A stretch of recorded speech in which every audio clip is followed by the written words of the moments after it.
Welcome to the Human to Human podcast. Today's guest is Brook Hiddink. Thanks for joining us. Of The course. theme of today's chat is actually luxury selling and marketing. But before we get into the theme, Brooke, I was thinking we could do some rapid fire questions. Sounds great. Let's do it. Okay. First, live chat or chatbot? I would say live chat, luxury Okay, goods for sure. definitely. Best financing for e-commerce, Klarna or Affirm? Affirm solely because you can accept the payment on the Shopify backend. Klarna, you had to go in for a while. They might have fixed that recently, but for a while you had to go into a separate app, which was a pain. Okay. Would you show all reviews or show only positive reviews? All if they're legitimate and reasonable. Okay. Black Friday sale or no sale when it comes for luxury? Free add-on item, free ebook or something. Okay. Best call center support, is it in-house or outsourced? In-house for sure. Top SEO strategy, UX or content based? Content-based. Okay. And then $0 in the bank or 3.6 million? 3.6. Not 3 quite point in the bank, but in the after bank, sales but is still, yeah. well, the reason I asked that last question was actually because you were able to build Audacia, this luxury home marketplace, from 0 to 3.6 million in 10 months because you went luxury. Could you introduce yourself and maybe tell us a bit more about your brand? Yeah. So my name is Brook Hiddink, founder of Adacia Home. So Adacia Home is essentially a luxury goods marketplace in the e-commerce space. So how I would describe it in one sentence is if you imagine Home Depot, but the higher end items only in it as an e-commerce store. So we really focus on high end luxury brands in the e-commerce space. We really try to stand at the intersection of luxury home goods and top tier customer service because we think that's kind of a missing space, missing element in the online space. It's very hard to get top tier online customer service with fast response times, people actually answering the phone right away. It's kind of unheard of. So that's kind of our value proposition. Amazing. So, how were you able to build that customer service? What were some of your biggest challenges associated with starting a luxury business? Yeah, I think the one thing is like when you have higher priced items, you have less customers to serve. So I could sell one $10,000 item or $250 items. So I can make the same amount of sales with one versus 200, but we have to like that one person spending $10,000 obviously has much higher expectations than someone spending $50. So when you're building out your sales team, you have to really educate them a lot on the products and they have to know the answers to questions right away. Like it's not just general customer service. It's they have to know in-depth specific questions about every element of the product to satisfy this user before they buy. Because if you're spending $10,000 online on an item before you can actually see it in your house, you need to have all of your questions answered. And you have to actually train your team and really highlight the importance of educating the customer and being familiar with everything beforehand. So it's not like they need to search things up when they're on the phone. Yeah, absolutely. So then when you are talking to these customers who are on your site to spend $10,000, do you see that their buyer journey is just way longer than a normal sort of buyer journey? Yeah, like on Shopify, it will say on the order, it will say like customer came on this date and has been to your site X many times till they've like actually purchased. It's not uncommon to see like 7 months, 8 months, 3 months. Like visitor has been on the site like 16 times in the last 4 months and then bought. Like that's very, very common to see. And even we'll have people reach out, get some preliminary questions, and they'll say, okay, like it's October now. We'll be in contact in January to order, and then they actually will. So it Yeah. is a very, very long buyer journey. Like oftentimes people are moving. Like let's say if you're building a house and you're moving in January or February, you'll be contacting us now to get like your appliance package ready for then. So it is a very, very long journey that's very educational focused compared to like just a direct response buying decision. Do you see consumers who go through this entire journey and then end up not finalizing their purchase, or how do you make sure that that customer actually goes through and finalizes They a purchase? usually do. Like if they spend that much time on it, like in the research phase, if they're contacting our reps, they usually do end up purchasing. The one reason they wouldn't is if it was like an inventory related issue, or if they find a different product like that we don't carry for whatever reason, like that could affect it. But usually, like if they're going through the whole process, they're speaking to us numerous times, they're visiting the website, they're doing the research, they really have one product in mind and we have it in stock, they usually will end up buying, which is actually kind of cool to see that, because then we're doing our job on our end when we see that. So you're sort of building a relationship with this customer during this entire journey, it seems like. Yeah, like we're often like in contact throughout. Like we'll be following up with them. They'll be contacting us back. They'll have like even their own builders or contractors contact us about installation and stuff. So it's very much like relationship based.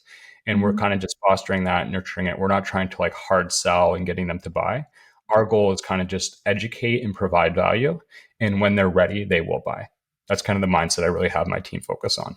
Absolutely. So when you're talking to not only the customer but their contractors and whoever else is involved in the purchase decision, do you find that trust with your brand is a huge variable that these consumers are looking at?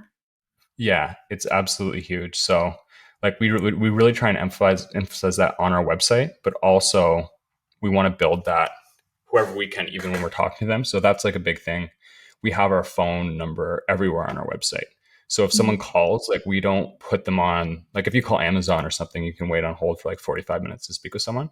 Like we really try and avoid that. Like we try and answer right away every call during business hours.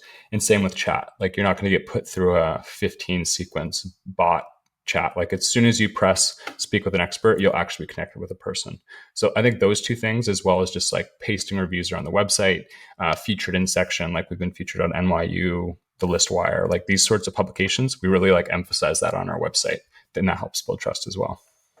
Okay, awesome. So, but did you struggle building this trust when you first went live with the marketplace? How did you manage to do it? I'm sure you didn't have a whole team of customer support right at the beginning of launch.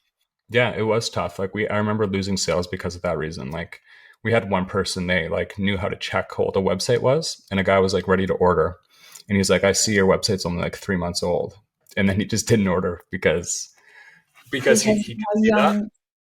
And we didn't have any, like my view at the beginning was when we didn't have any reviews, I just thought it was better to have no reviews than an empty review box. So people would like ask us for reviews, and we'd have to just say like, oh, we're a new store. But one thing we could do is a lot of the products we're selling are from established brands. So we could say, we don't have reviews on this product, but you can go look at the reviews for the same product that we're selling you on this site, and then just send them like screenshots of those without actually looking to the website, of course, because we want to keep them on ours. But Yeah. there is kind of like creative ways you can build trust around the product you're selling, even if it's not from your store necessarily. And you built that initial trust with consumers and you had the base. How did you then go to increase your sales? So that's the next step, probably after building the trust. Yeah, I think for me, the biggest part is like a new business owner. Like this is the first business I've had, was kind of learning to let go and delegate. So I remember like when we were doing over 300,000 a month, like I was personally on the live chat and answering the phone still, which seems ridiculous looking back, but it was, as the business owner, like no matter who I hire, they're just not going to care as much as I do because I own the business, and that's natural. And I had like a hard time kind of accepting that. But as soon as I did remove myself from the business, so if I'm say, like for example, if I'm 100% effective, but I can hire four people who are 80% effective, then they're 4 times 8. So 320% effective versus me, which would be 100.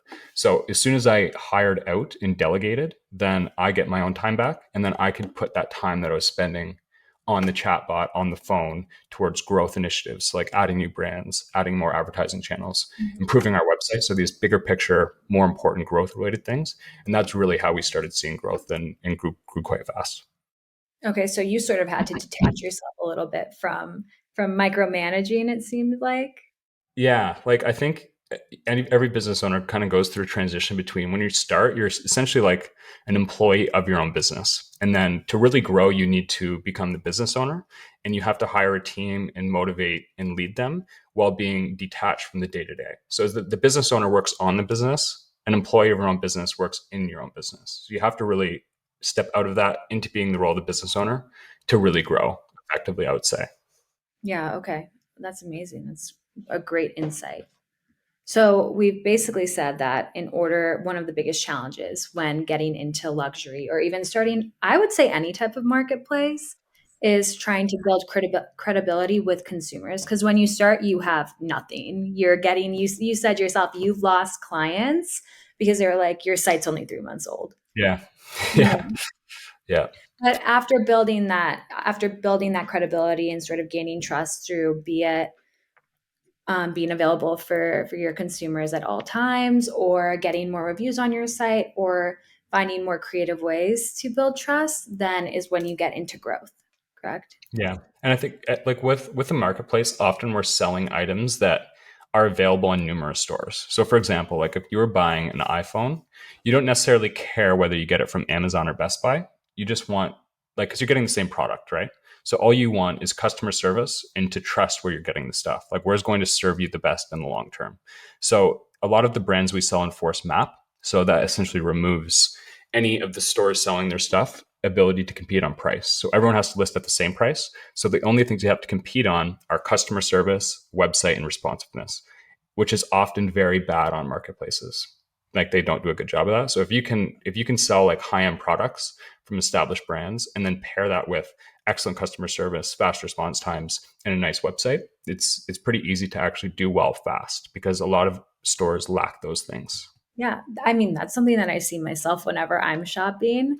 Um, I don't feel like I'm shopping on a credible site because it is sometimes Yeah. lacking customer service. I'm like, who am I talking to? There's nobody. What if I want to return this and I Yeah. can't? And then nobody's getting back to me.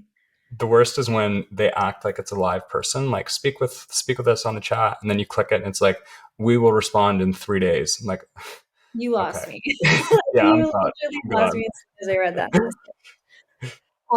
Okay, that was amazing, actually, Brooke. So thanks for coming on. I wanted to keep it really short because you short, but great insights. So thanks for coming on. If just to summarize what you said, basically build trust, get credibility in the beginning. You might have to be a little creative with it, and then scale your business and kind of grow that customer service role. Correct? Exactly. Yeah. Just establish trust early on. And I guess the biggest insight would be the only growth in business that's exponential is word of mouth. So if you're spending on ads, the more dollars you spend, you're just going to get more customers kind of in a linear equation, even probably decreasing over time. You'll see diminishing returns as you reach colder audiences. But if you can turn one person into two customers and then those two into four by providing an excellent experience, you'll see an exponential growth curve. So it's really, really important to focus on like user experience and getting those good reviews to improve over time. Amazing.